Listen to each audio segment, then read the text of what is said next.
Have you ever felt like no matter how kind, sincere, or genuine you are, life still tests you in the quietest, most unexpected ways? As though the universe whispers, "Let's see if you can hold your peace now."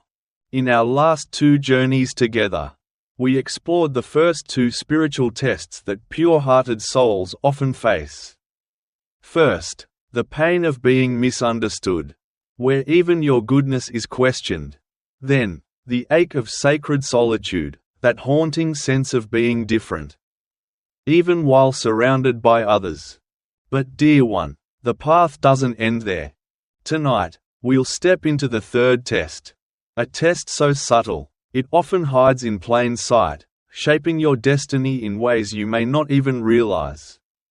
This test reveals itself in the tension between staying true to yourself and the unspoken pressure to fit in, to be liked, or to belong in a world built on appearances. So find a quiet space. Let your breathing soften, and together, let's uncover the next secret written in the wisdom of the ancients, a lesson your soul has quietly been waiting to remember. In our last reflection, we followed Tenzin's discovery that his different way of seeing the world wasn't a flaw to be hidden, but a sacred calling to be honored. And now, we'll see how this timeless lesson stretches far beyond his story, woven into the very path of awakening itself. In Buddhist teaching, this experience is understood as the natural progression of an awakening consciousness. Even the Buddha himself once faced this exact test. He didn't leave his lavish palace and sheltered life because he disliked people, or because he was anti-social. He left because his soul had outgrown the small, comfortable boundaries of conventional living. He spent years in deep solitude, sitting beneath trees and wandering forests, wrestling with the most difficult questions of human existence. And only after those years of quiet struggle did he return to the world, carrying the wisdom he had uncovered. The loneliness he once felt within the palace walls was transformed into meaningful, healing solitude in the wilderness, which then blossomed into a profound, boundless connection with all beings. In our modern world, this sacred test still finds its way into our lives. Though it may look quite different. You might be the person at social gatherings who finds small talk exhausting, while others seem to thrive on it. Or perhaps you're the family member who quietly questions old traditions that everyone else follows without thought. Maybe you're the friend who'd rather have deep, soulful conversations about the mysteries of life than idle chatter about celebrities and shopping trends. You may feel drawn to spiritual practices, philosophy, or creative pursuits that others dismiss as impractical, strange, or unnecessary. The weight of this test often feels heaviest during holidays and social events. While others delight in exchanging material gifts and indulging in surface-level celebrations, you find yourself longing for rituals that honor the sacredness of existence. When friends bond over gossip, competition, or trivialities, you might feel like an outsider looking in, as though you're watching life unfold behind a pane of glass. You want to connect, but the conversation feels too shallow to hold your heart. It isn't because you're antisocial. It isn't because you're superior. It's simply because your soul is nourished by different things. And in today's digital age, this test has only grown sharper. Social media amplifies the ache. Scrolling through endless streams of curated highlight reels, shallow achievements, and carefully polished personas can deepen the sense of feeling fundamentally different. While others chase likes, followers, and fleeting digital approval, you quietly long for something more, for moments that can't be photographed, for connections that transcend the screen, for conversations that change people, for encounters that open hearts. But here's what Tenzin's journey teaches us about transforming this test into a quiet blessing. The goal is not to eliminate the feeling of being different. It's to understand why you're different, and how that difference is meant to serve something greater than yourself. Your unique way of seeing, sensing, and feeling the world isn't a cosmic accident. It's a sacred assignment. You were meant to notice what others overlook, to feel what others haven't dared to feel, and one day, to gently offer what you've discovered to those who are ready to receive it. Let's pause here and practice embracing this sacred solitude together. If you feel comfortable, place your hands gently over your heart. Feel the steady, unique rhythm of your own heartbeat, a quiet pulse that doesn't sync with anyone else's, yet still belongs to the great symphony of all hearts everywhere. Take a deep, slow breath in, and as you exhale, imagine yourself as Tenzin in his mountain cave, finally free to be exactly who you are, without apology, without explanation. Feel the relief of no longer trying to shrink yourself to fit into spaces that were never meant to hold you. Breathe out the exhaustion of pretending to find joy in things that quietly leave you empty.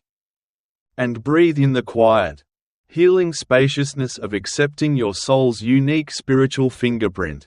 In our last moment together, we practiced embracing your sacred solitude, not as a burden, but as a gift. Now, let's gently lean deeper into the wisdom this solitude quietly offers. You don't need to be understood by everyone. In truth, you don't need to be understood by anyone at all.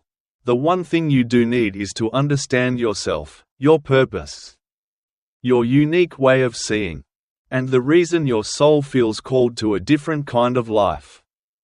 The Buddha once taught, better it is to live one day seeing the rise and fall of things than to live 100 years without ever seeing the rise and fall of things. Your different way of looking at the world allows you to witness the rise and fall of things that others never notice. While so many people are swept up in the constant drama of the waves, the ups and downs of fleeting concerns, you're learning to recognize the vast, steady ocean beneath it all. You see what lies beyond the surface. And this isn't a burden you've been cursed to carry. It's a superpower you've been invited to claim. Imagine now that your solitude is like Tenzin's mountain cave. Not a prison, not a place of exile, but a sacred sanctuary, a quiet refuge where you can tune into the deeper wisdom that flows through all of life. In this space, you are never truly alone, because you're communing with something ancient, endless, and alive. Those deeper questions you ask, the quiet longings in your heart, the discomfort you feel around surface living, these are not flaws to fix. They are treasures to be nurtured, gifts meant to expand your spirit, and in time, the spirits of others. Take a slow, deep breath now, and feel your body growing a little softer, your breath a little deeper. As you embrace this truth, the loneliness you've carried for so long is already beginning to transform into something quietly precious. You're recognizing that you've always been part of a much greater conversation, one far older and vaster than the noise of the modern world. You're connected to every seeker who has ever felt out of place in their time. Every mystic who chose depth over popularity. Every artist who painted what others couldn't yet see. Every writer who found words for what others couldn't express. Every spiritual teacher who pointed toward truths invisible to those around them. Some of the most beautiful contributions to human awakening have come from souls who felt painfully different from those around them. Their initial loneliness wasn't a curse, it was the price of admission for wisdom that would one day bless countless lives. As you rest within this realization, notice how your body responds. The tightness in your chest loosens. Your shoulders drop just a little more. The tension in your jaw softens. And your breath begins to flow with greater ease.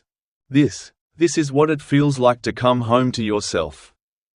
Not to the version of you others expect. Not to the mask you've worn to fit in. But to the self that finds beauty in simple, unnoticed moments. That seeks meaning in silence. That trusts the wisdom of your own unusual, imperfect, radiant path. Right now, In this quiet awareness, the second spiritual test is gently revealing its hidden gift. The sacred solitude you've felt isn't a barrier keeping you from love. It's a bridge connecting you to a love so vast. It embraces everything and everyone, even those who may never understand you. You are not alone in your differentness. You are part of an invisible community, a quiet brotherhood and sisterhood of souls who are quietly helping humanity stretch into new levels of awareness. Your questions echo their questions. Your longings mirror their longings. Your search belongs to them, just as theirs belongs to you. And as you sense this connection, feel yourself sinking deeper into peace. This sacred solitude you've walked through, it isn't a detour. It's a sacred service. By being true to your unique, sometimes misunderstood perspective, by honoring your different way of seeing, you are quietly helping to expand the collective heart of the world. In our last reflection, we spoke of how your sacred solitude connects you to a greater lineage, a quiet community of seekers, mystics, and visionaries who have always walked ahead of the crowd, like Tenzin returning from the mountain, carrying wisdom gathered on the path less traveled. Your differentness is not your burden. It is your offering to a world that desperately needs new ways of seeing, feeling, and being. And now, dear one, we arrive at another test. One you may have already tasted in your own life, a test that strips away the illusions of control and security. Have you ever felt as though life itself was playing some cruel, silent trick on you? That just when you thought you'd found your footing, the ground beneath you shifted, and everything you had worked for, cared about, or depended upon began to slip away like sand through your fingers? Sometimes it begins quietly, a friendship that fades without warning, a job that disappears overnight, an investment that suddenly vanishes. But then, as though some invisible force had decided it was time, the losses gather momentum. Money drains away through unforeseen expenses or sudden betrayals. Relationships you believed unshakable crumble for reasons you can't explain. Health challenges appear from nowhere.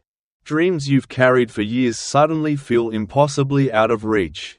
And in those dark, silent moments, you find yourself asking the most painful question: why is this happening? When I've tried so hard to live a good, honest life? It seems unjust. You watch others who lie, cheat, and manipulate continue to prosper, while your sincere efforts lead to setback after setback. It feels random, cruel, and utterly unfair. But what if, just what if, these losses weren't punishments at all? What if they were the universe's strange, sacred way of preparing you for blessings so vast, so beautiful, that you would need to be completely empty in order to receive them? Let me share with you a story. In a small mountain village in old Japan, there lived a gifted potter named Kenji. His ceramic bowls and teacups were considered the finest in the land. Each piece he created was a masterwork, sought after by nobles and villagers alike. Kenji had inherited his skill from 8 generations of potters, along with the ancient kiln that was the very heart of his craft. His workshop was a living museum of treasures, rare glazes perfected over centuries, delicate tools crafted by master artisans, and shelves lined with creations representing decades of dedicated work. Kenji lived simply but comfortably, supported by steady income and the quiet, honest satisfaction of creating beauty with his hands. But it wasn't only his skill that made him beloved in the village. It was his heart. When neighbors couldn't afford his work, he would often give him pieces, smiling as he insisted that beauty belonged to everyone. When curious young people showed an interest in pottery, he taught them freely, never withholding his techniques or guarding his secrets. Then, one autumn evening, something unsettling happened. As Kenji prepared to close his workshop after a long, satisfying day, he noticed a strange, ominous sound. His prized, ancient kiln was groaning, a low, deep cracking that seemed to come from its very foundation. By morning, the sound had become a visible fracture running through the kiln's thick wall. Within days, the crack widened until the kiln was no longer safe to use. And without a working kiln, Kenji couldn't fire his pottery. And without pottery, he had no way to earn a living. The cost of rebuilding was enormous, more money than Kenji had ever possessed at one time. Desperate, he began selling his most precious possessions. The rarest glazes passed down through his family. His finely crafted tools, even his most treasured, award-winning pieces. But even then, it wasn't enough. As winter crept in, Kenji's situation grew dire. His once warm, bustling workshop stood hollow and cold, filled with empty shelves and scattered remnants of his former life. Some nights, Kenji would sit in the silence, surrounded by dust and broken memories, wondering if this was punishment for some unknown mistake. Had he grown prideful of his skills? Had he taken his good fortune for granted? But fate was not finished with him yet. One bitter winter night, a fire broke out in the village. It spread with terrifying speed from home to home, devouring everything in its path. Kenji's workshop, what remained of it, was consumed in the flames. The last of his tools, his final unsold pieces, the memories of 8 generations, reduced to ash. Kenji stood in the snow, watching the fire crackle and hiss. He felt as though his very identity was burning with it, as if the person he had spent his entire life becoming was vanishing into the night air. And yet, as often happens in these darkest hours, something unexpected occurred. From the shadows, an old figure appeared, Master Yamamoto, a reclusive, legendary tea master who lived high in the mountains, arrived at what little remained of Kenji's workshop. Yamamoto was a man spoken of in whispers, a sage whose wisdom transcended ordinary understanding, and who rarely, if ever, descended from his mountain retreat. In our last reflection, we left Kenji standing in the snow, watching the last of his life's work turn to ash, and then, from the shadows, appeared the one man who could see beyond the ruin, Master Yamamoto. And what followed was a conversation that would quietly transform Kenji's entire life. "I have been watching your journey." Master Yamamoto spoke softly, his breath curling in the cold mountain air. His voice carried both kindness and knowing. "And now, I have a question for you. What were you truly creating in this workshop, pottery, or an attachment to pottery?" Kenji, his heart raw and his hands empty, found himself speaking with more honesty than he ever had before. "I thought I was creating beauty, Master," he admitted, his voice rough with emotion. "But perhaps, I was also creating chains. Chains that bound me to a single way of being in this world." Master Yamamoto nodded, his face lit by the flicker of a distant firelight.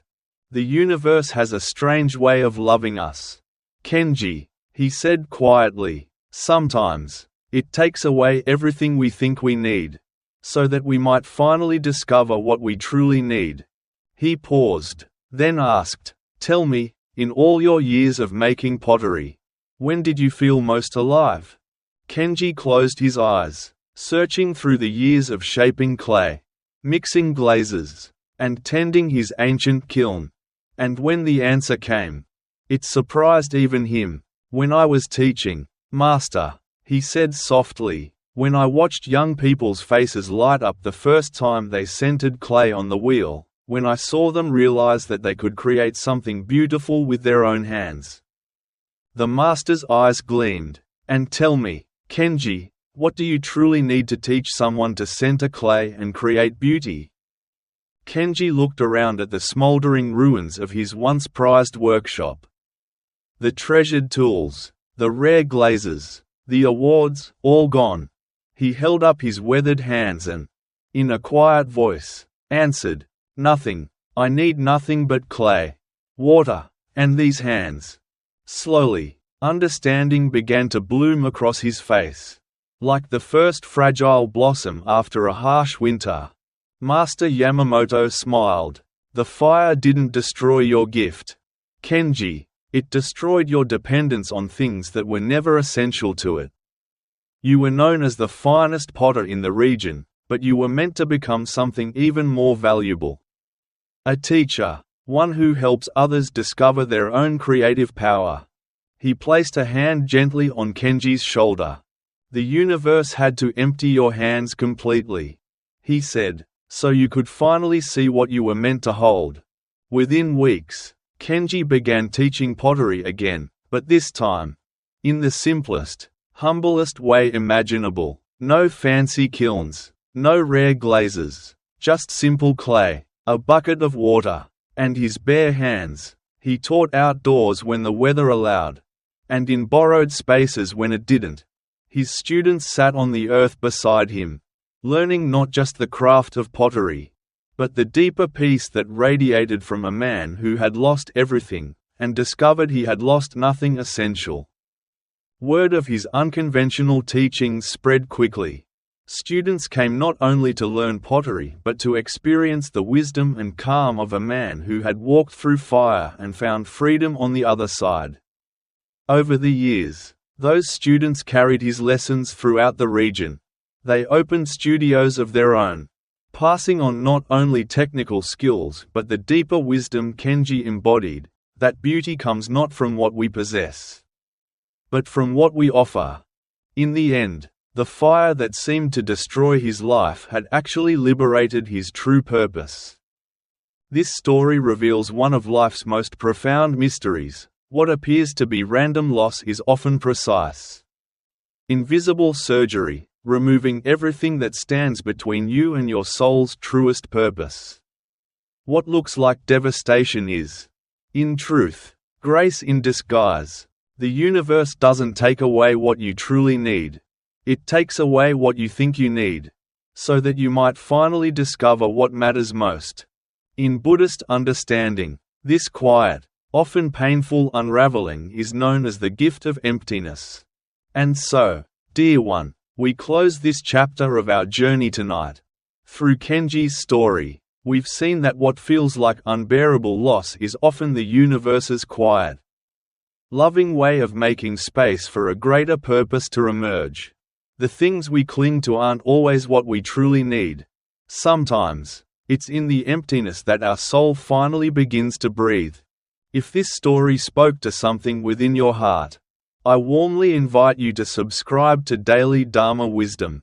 Become part of this peaceful, growing community of seekers walking the path of healing, awareness, and gentle awakening. And we are not done yet.